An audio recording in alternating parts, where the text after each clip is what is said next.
how to make some leftover bhaji into a quick callaloo. I have about a cup of bhaji here, and I added a cup of coconut milk, and I'm letting that come to a boil.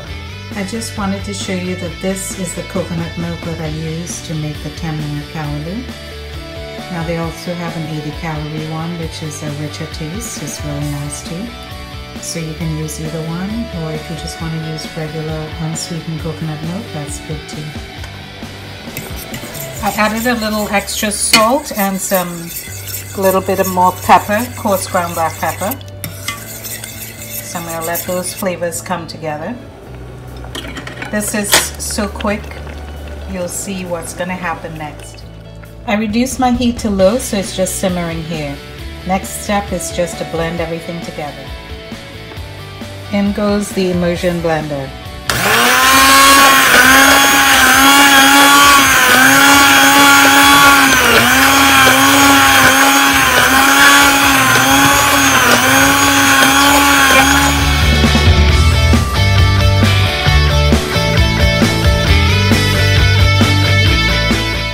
And now you have your nice, smooth, creamy callaloo.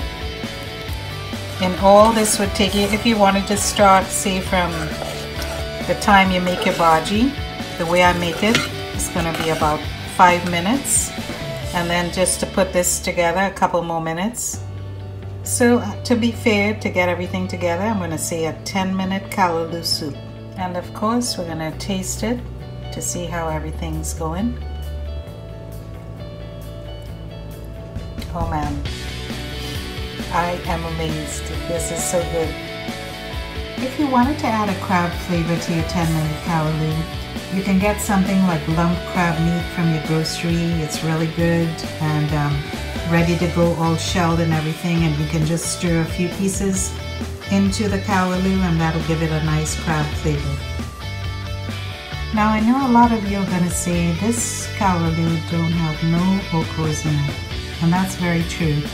So if you give it a try though, you'll see that the consistency of the callaloo is very much like the one we would make traditionally with okras.